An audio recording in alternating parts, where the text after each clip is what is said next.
EU relations coming up much in selection interviews in, well, particularly Labour and Conservative parties? When we interview, as in not when the members do, but when the NEC and REC panels interview people, I don't think I'm telling tales out of school, because hundreds of people have now had these interviews, so it's quite easy to find out what the five very welcome to tell tales. But one of the questions, the 5 questions that we ask is, what's your personal position on Brexit, and how would you explain this to the electorate? Because we have a conundrum, which is about 98% of Labour Party activists, as far as I can tell, voted for Remain and were ardent Remainers. There's a small minority that weren't.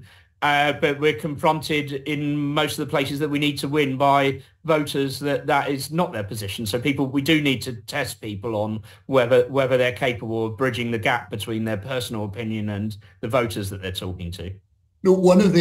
Picking up on that, one of the changes that I've seen over the last few years is the diminution in interest in relation to Brexit as an issue in terms of questions coming from the audience. One of the guidance that I give to the audience is that I will stop repetitious questions, because it's important that candidates are asked to cover a range of issues. The audience wants to know that as well. And essentially that was to stop a series of questions primarily to do with Brexit. Nowadays, it just doesn't come up as a question more than once in any one session with a candidate.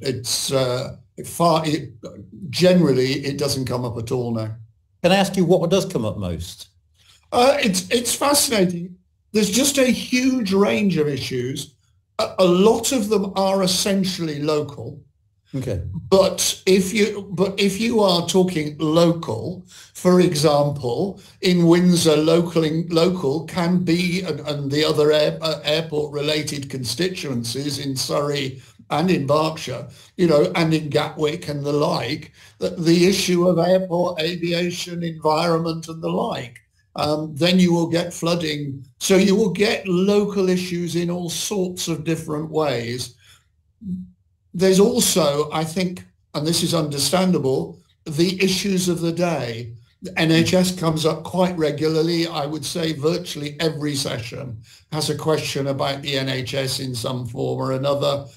So they're basically what people would expect to be run-of-the-mill issues, NHS, economy, environment and the like, in all sorts of different ways.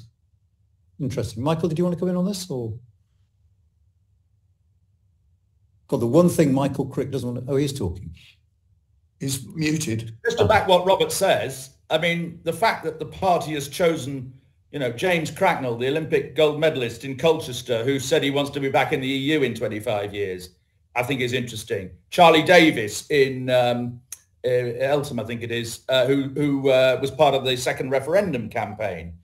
Rupert Harrison, George Osborne's chief of staff. The fact that these people are being chosen is, I think, a sign of what you're talking about, Robert, about how Brexit is no longer the big issue, or as big an issue